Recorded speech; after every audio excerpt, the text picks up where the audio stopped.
Olá, ser humano atmosférico, aqui é Nera, e vamos dar continuidade à nossa leitura do livro Surfistas do Zevoia, do José Argüelles. Agora a gente vai continuar lendo o capítulo 4, A Verdadeira História da Atlântida. Ei, José, ei, você aí, quer prestar atenção em mim? Tio Joy interrompeu-se. Por falar nisso, você de vez em quando...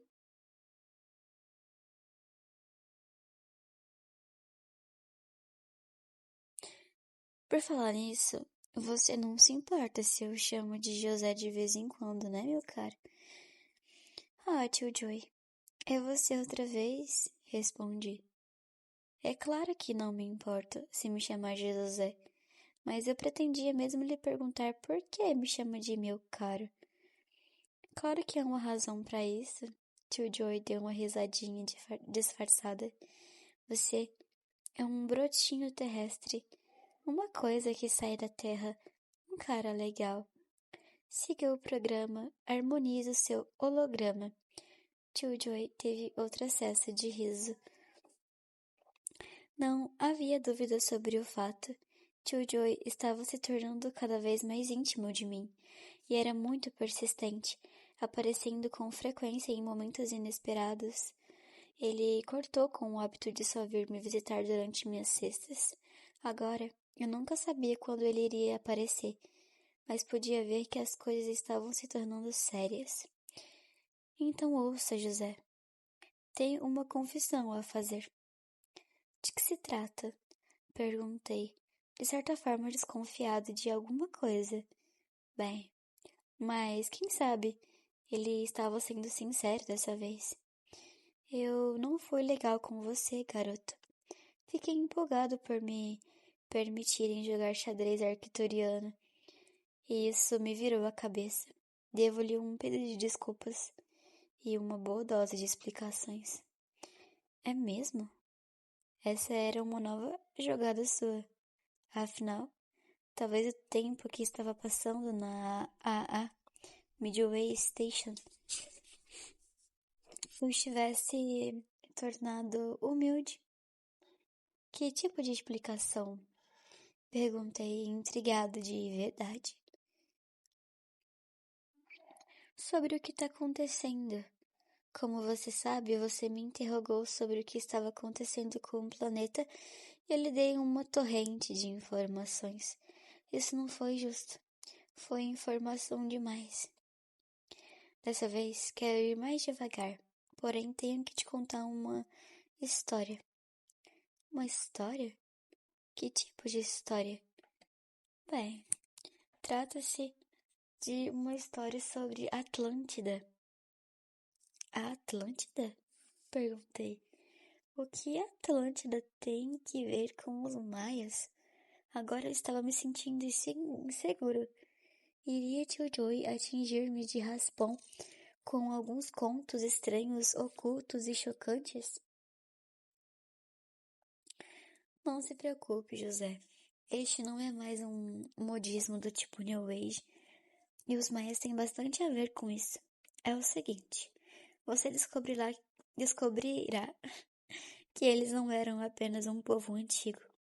É claro que há uma confusão de maias no Yucatán, vivendo exatamente da mesma maneira que viviam há 2000 anos atrás, apenas cumprindo seu tempo, plantando milho, esperando o ciclo passar, esperando que nos sintonizemos com eles, certo?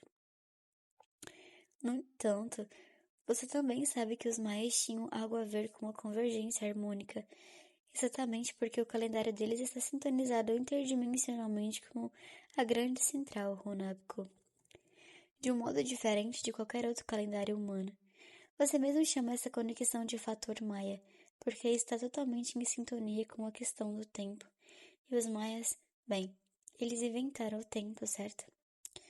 Como posso argumentar contra mim mesmo, tio Joy? Continua. Respondi, bebendo as palavras de sua astuciosa narrativa. E você também sabe que os maias vieram inicialmente para cá com algum tipo de propósito e com uma missão. porque as coisas não estavam se ajustando com o DNA humano.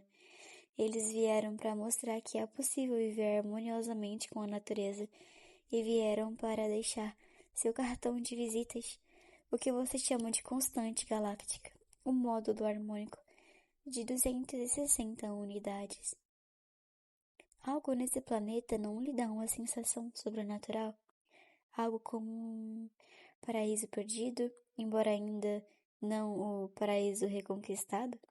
Bem, quando os maias vieram para cá, aqueles sobre os quais você escreveu no seu livro, de certa forma, isso aqui já é o paraíso perdido, não é? Portanto, o papel dos maias nesse pequeno drama cósmico é o ET que veio e o ET que se foi. O que você acha da história do paraíso perdido? Tio Joe estava com razão. Tive um estranho pressentimento. Comecei a captar a grandeza do drama galáctico. Um desfile de lembranças introduziu-se na minha cabeça como se algo tivesse sido detonado em mim.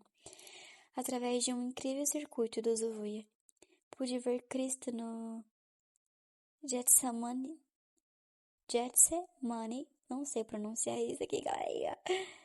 Getsemane. Oh, God.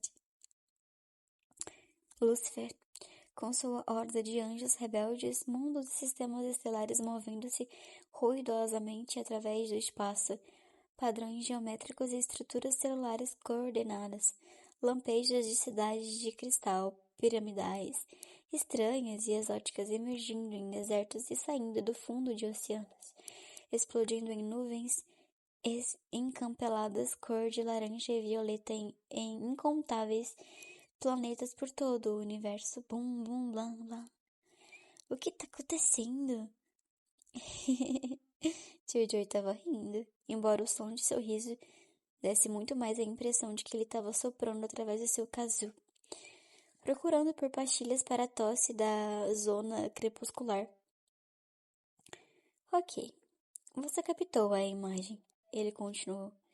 Há algo a dizer sobre essa história de Lúcifer, um cara da organização cósmica da quinta dimensão, empolgado com o seu livre-arbítrio que impõe sua vontade dimensional mais elevada prematuramente sobre os bonequinhos de barro de alguns planetas. Ele conseguiu que alguns outros caras das vizinhanças o acompanhassem. Eles se envolveram numa operação galáctica perigosa. E agora? O que fazer?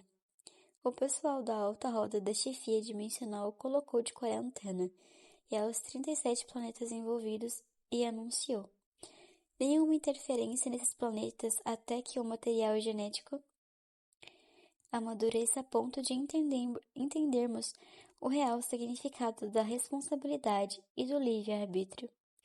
Enquanto isso, pelo fato de esses bonecos de barro genéticos terem sido manipulados por Lúcifer, esses seres, vamos chamá-los de humanoides, desenvolveram-se com circuitos ligeiramente desajustados e, a isso, chamamos de livre-arbítrio prematuro, o que faz com que haja ilusões sobre a realidade e cria os poderosos que manipulam os outros. Portanto, visto que houve interferência no ajuste de tempo, nada pode ser feito até que esses seres atingissem o ponto de ver o erro que cometeram. Isso não parece familiar? As peças do quebra-cabeça começaram a se encaixar. Então é sobre esse tipo de assunto que se fala lá na AA, Midway Station, Tio Joy. Meu cara, como se fosse um encontro do pessoal do AA, só que numa dimensão galáctica. As pessoas, imagino que se possa chamar assim, se juntam e contam suas histórias de quando e de onde foram tentadas pelo livre-arbítrio, de como abusaram dele, o que aprenderam e o que estão fazendo para introduzir correções. Isso fica claro, tio Joy, mas voltemos à Atlântida. Você começou dizendo que ia me contar uma história sobre ela, e eis que estamos aqui proseando sobre Lúcifer. Ora, eu tinha de lhe contar essa parte primeiro, porque ela é como um segundo plano, o cenário para a história da Atlântida. Mas agora eu vou contar a verdadeira história da Atlântida. Na verdade, existem muitas Atlântidas e muitas Lemúrias também. Os projetos se iniciaram nas zonas de livre-arbítrio de Lúcifer. Olhe para o mapa de Marte e verá que há uma Atlântida e uma Lemúria por lá também. Um bocado estranho, hein? Há um rosto de um antigo humanoide em Marte, perto de algumas pirâmides. Há até mesmo algo que parece ser um círculo de asteroides que antes foi um planeta, Maldek. É assim que alguns o denominaram. O que acha que aconteceu com ele? As palavras de Tio Joy foram interrompidas por um momento. A sensação sobrenatural se intensificou. Será que tudo o que está acontecendo agora em nosso planeta é uma repetição? Talvez uma outra tomada de gravação num estúdio galáctico, onde um grupo que gravava não tinha conseguido tocar junto em harmonia. Percebendo minha tristeza, Tio Joe retomou a narrativa. Porém, voltemos à nossa Atlântida. Antes de tudo, o tempo. Com o seu coeficiente Maia, a constante galáctica, você sabe como obtivemos esses ciclos que têm aproximadamente 26 mil anos de duração. E você também sabe como tudo se ajustou. E você também sabe como tudo se ajustou direitinho. Trata-se do módulo harmônico. Os ciclos giram uns dentro dos outros. Os maiores giram dentro de um outro ainda maior, e estes, por sua vez, giram dentro de outros maiores ainda e assim por diante. Na verdade, você nunca chega de fato ao fim. É um holograma cósmico. De qualquer modo, o ciclo maior que abarca o de 26 mil anos é o de 104 mil anos, que contém 4 ciclos de 26 mil anos. Isso foi há muito tempo atrás, ou, como dizem lá em cima na Midway Station, há muitos mais giros para esse aqui. Bem, uma vez, exatamente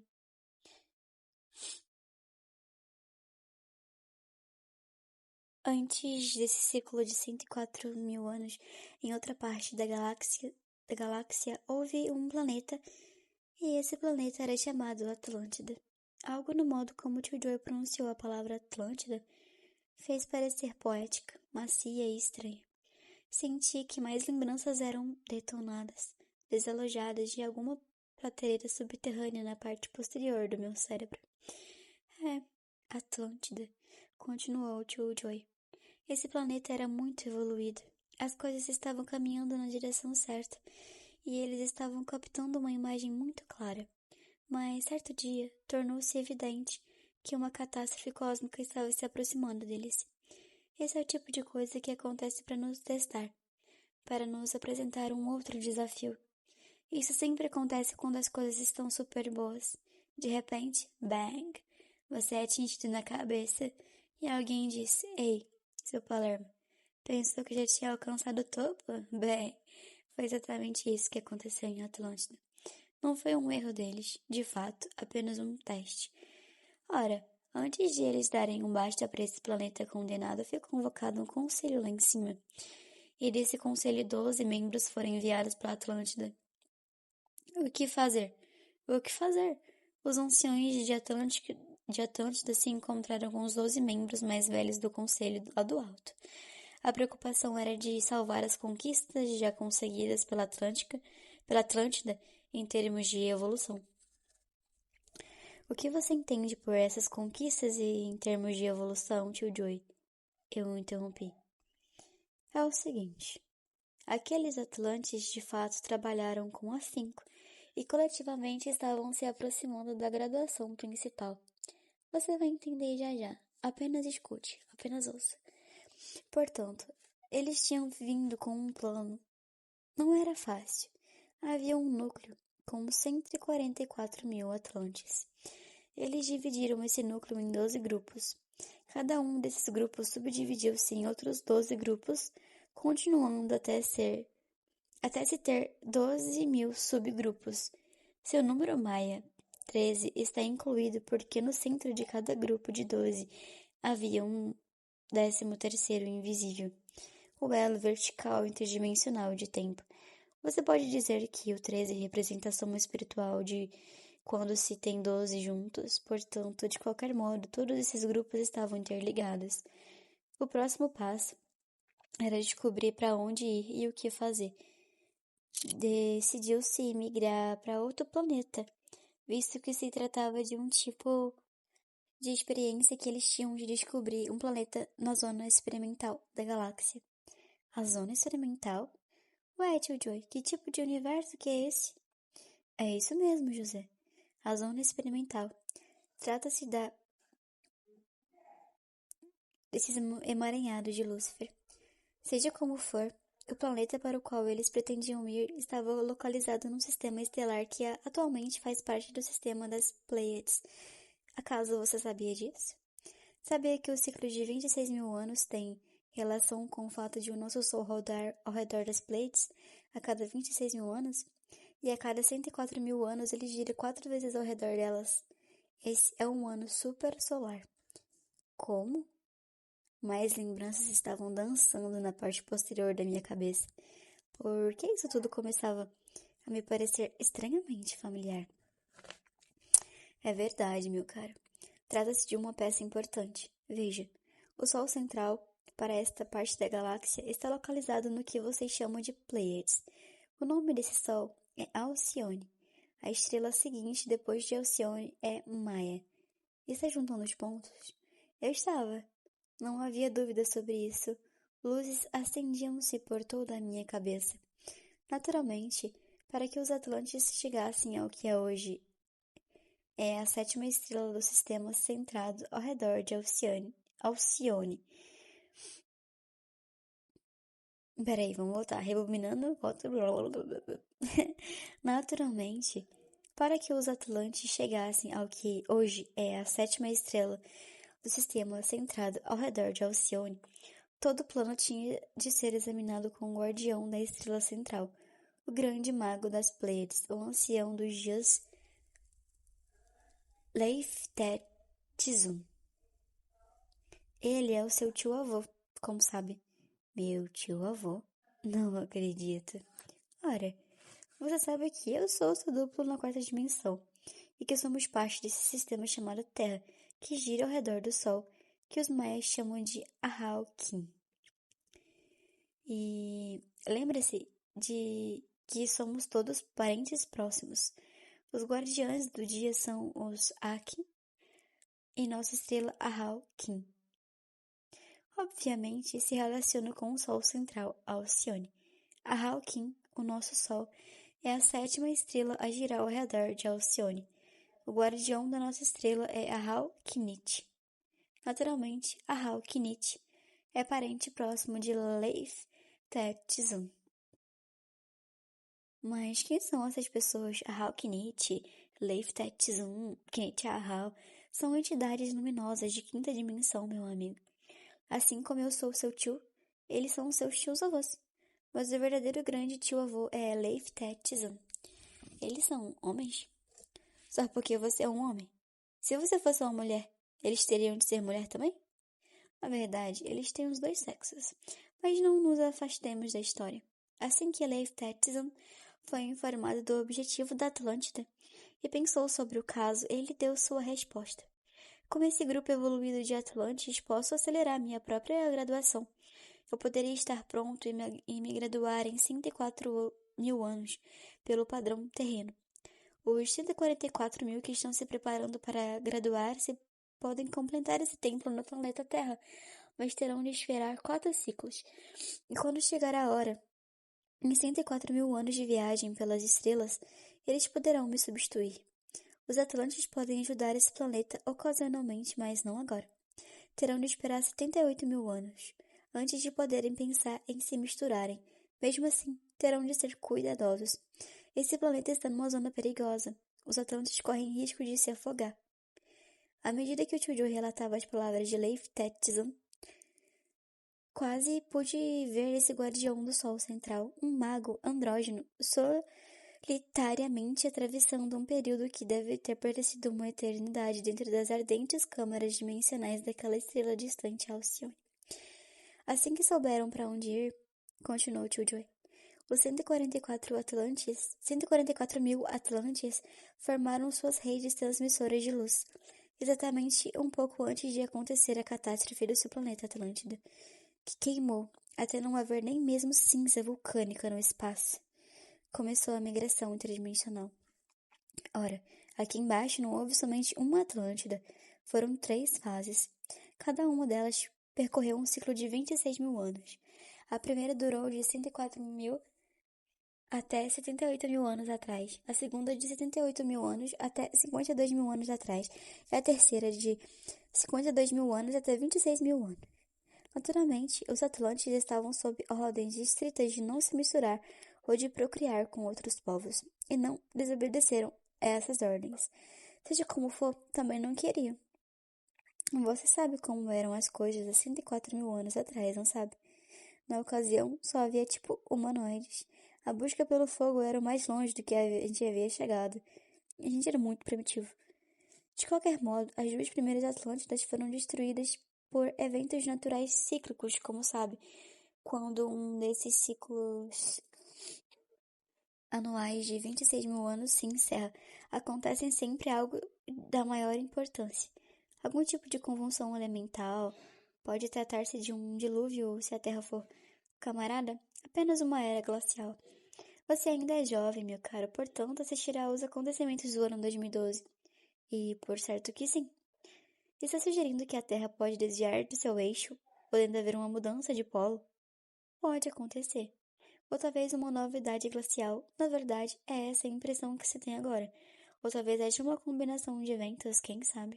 De qualquer forma, essas coisas não preocupavam muito os Atlantes, afinal, eles já tinham vindo de outro planeta, mas então, quando chegaram à terceira Atlântida, a última antes dessa, Joy, acaso tô tentando dizer que somos uma terceira Atlântida? Não. Atlântida 4. Joy riu disfarçadamente. Mas você tem razão. Essa coisa que vocês estão vivendo agora é a última Atlântida, a quarta.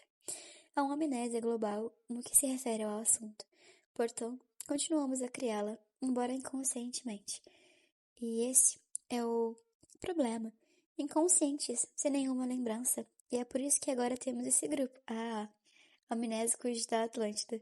Entender, meu caro? É verdade. É isso que está por trás.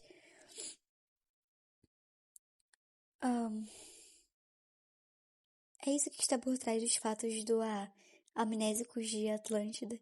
Pessoas que se escondem, embriagando-se, drogando-se, negando suas recordações, porque não há um lugar seguro para lembrar.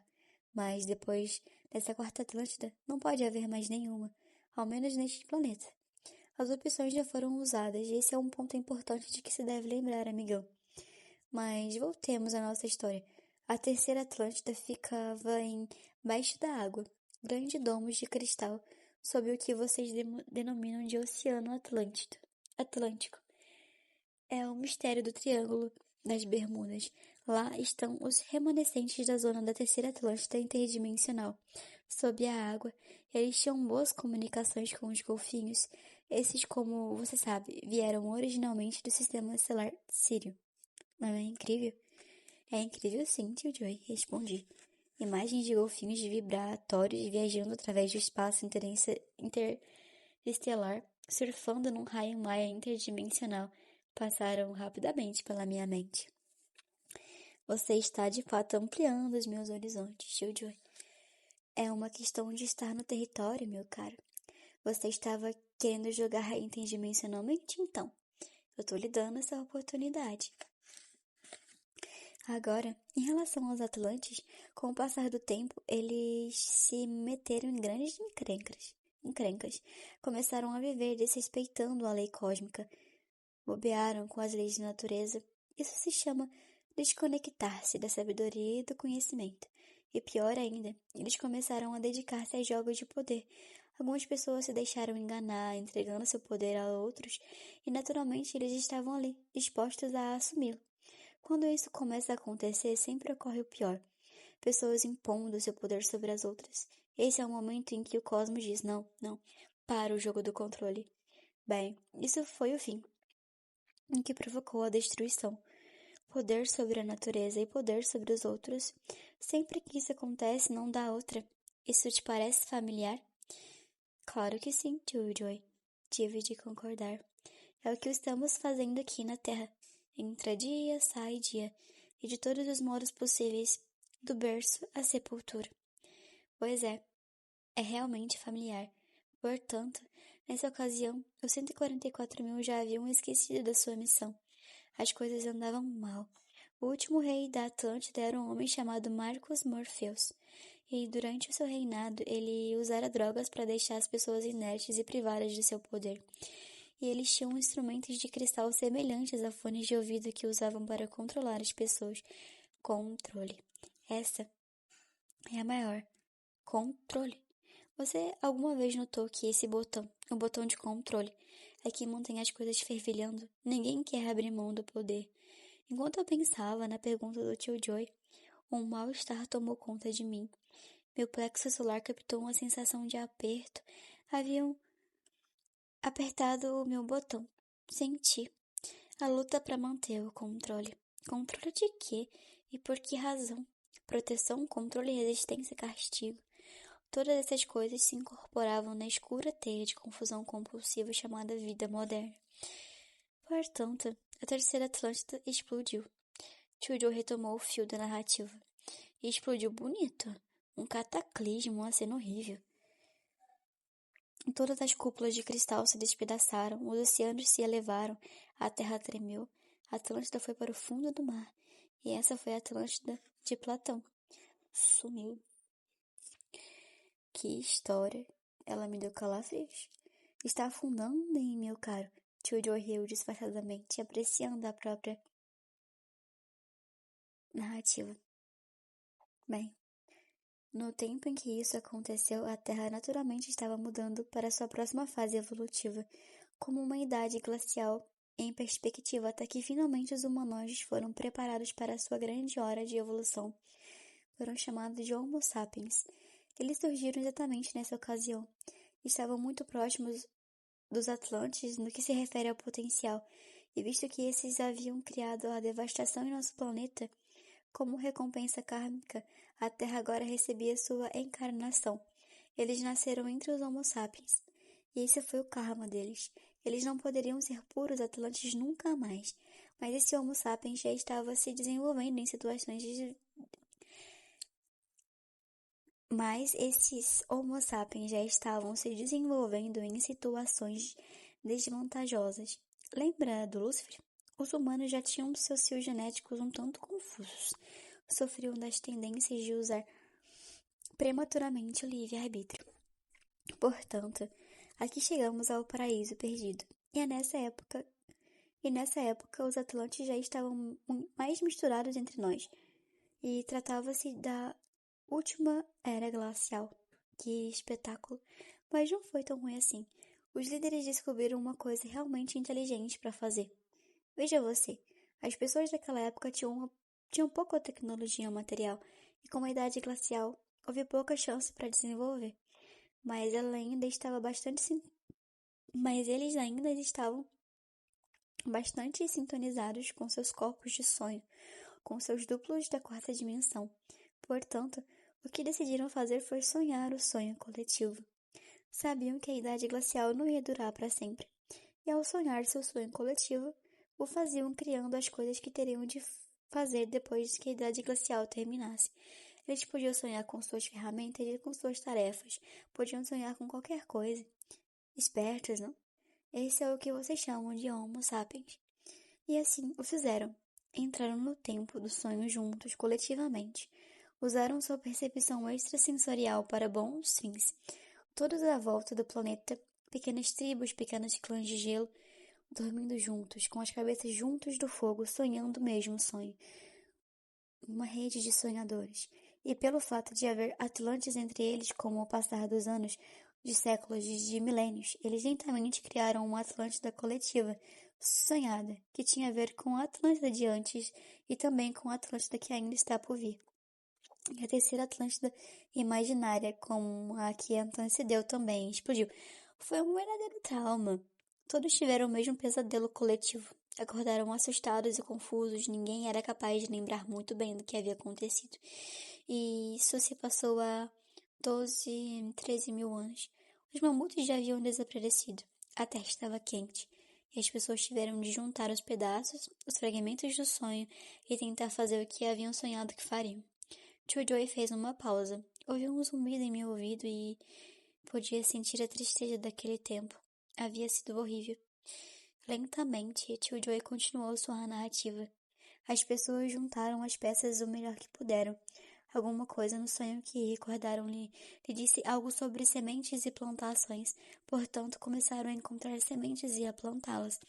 Alguma coisa mais lembrou eles sobre as cestas e sobre tecer e moldar em barro. Portanto, começaram a fazer isso também. Não foi tão ruim assim. E de vez em quando alguns símbolos eram lembrados por muitos deles. Os símbolos. Estes se assemelhavam a uma linguagem cósmica, a linguagem das leis cósmicas, e dessa forma, alguns deles também voltaram e tentaram viver o melhor que podiam. Agora é a parte em que os maias reaparecem. Você pode entender como os maias podem ser a equipe dos escoteiros enviados por Leif Tetzum. Naturalmente, Leif Tetzum estava bastante ansioso com tudo isso.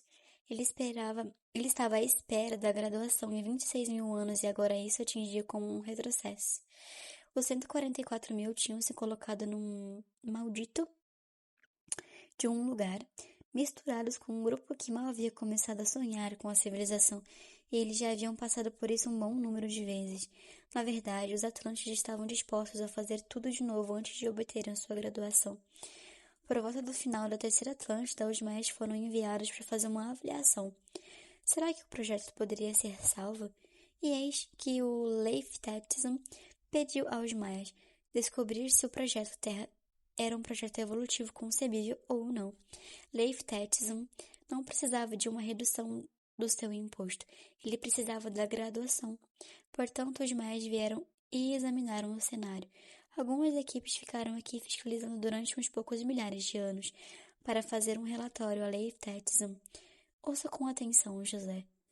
Obtive isso diretamente de um habitante de Antares numa barganha holográfica. O relatório, Maia. Chances de salvamento. Tudo bem. Condições boas. Nos últimos 80 anos do atual ciclo de 26 mil anos, haverá um aumento de frequência. Isso tudo corresponde à iniciação de uma civilização de forma livre e jamais vista. Isso deverá coincidir com a fase de aceleração do raio de 5.125 anos, que não atingirá a sincronização até que se esteja a 25 anos de plenitude do raio. Um risco muito grande, visto que deixa apenas 25 anos para corrigir um curso de memória atlante. Há também o fato de os humanos não estarem na posição de pedir assistência até esse ponto. Os últimos 25 anos antes do encerramento de fase do raio. Recomendação. A intervenção maia durante os últimos 20 anos do raio de 26 mil anos deverá corrigir erros na sincronização planetária do raio. A fase máxima do raio para a engenharia sincrônica no Bactum 9, subciclo 10. Pedido. Permissão para iniciar procedimentos de intervenção em duas partes imediatamente. Agente 36656 Pacal Votan, disponível para todas as inspeções prévias e posteriores, bem como para o turno de dever, no máximo até a segunda fase da intervenção. Remanescentes. Deixará um tipo genético, Maia, no planeta. Também deixará recursos artísticos e o código galáctico, porém com instruções bem ocultas. Que relatório, Joy. Você transmitiu como se fosse um computador eficiente. Naturalmente, disse Joy, voltando à sua voz normal. O velho Leif Tetzum garantiu o pedido da equipe de engenharia Maia. O que mais podia ele fazer? Ele estava impaciente. Ele queria graduar-se. A equipe Maia de engenharia é confiável.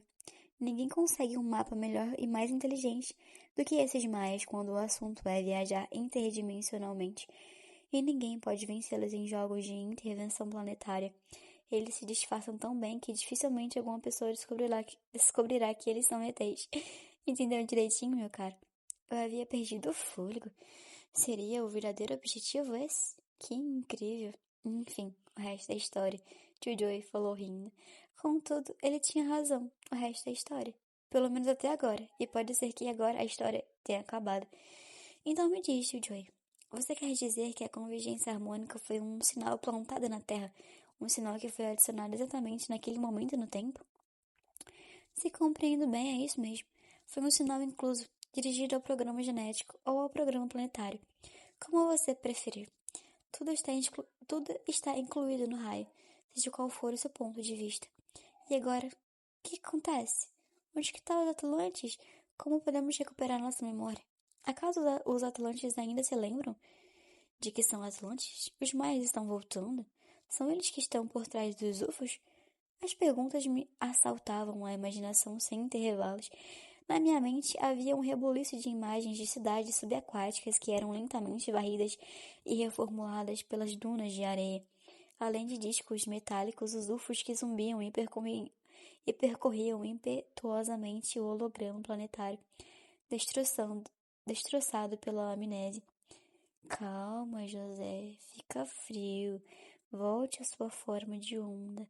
Tudo o que lhe posso dizer nesse momento é que é provável que exista uma Atlante em algum lugar da sua vizinhança. O que vamos fazer agora é descobrir uma saída para que todos se recordem de quem são e voltem para suas redes de transmissão, a fim de descobrir o que terão de fazer em seguida. E o resto dos humanos, Tio Joy? O que acontecerá com eles? Não se preocupe. Esta é a grande oportunidade deles. Na evolução, chega uma hora em que todos avançam juntos ou ninguém avança. Mas ouça, José, tenho de voltar à Midway Station. Temos um encontro essa noite com 12 pessoas de 12 e em 12 etapas. Acho que a reunião vai ser muito importante e eu não quero perder. Portanto, como estive te dizendo, prossiga com o programa. É o que temos de fazer. Continua.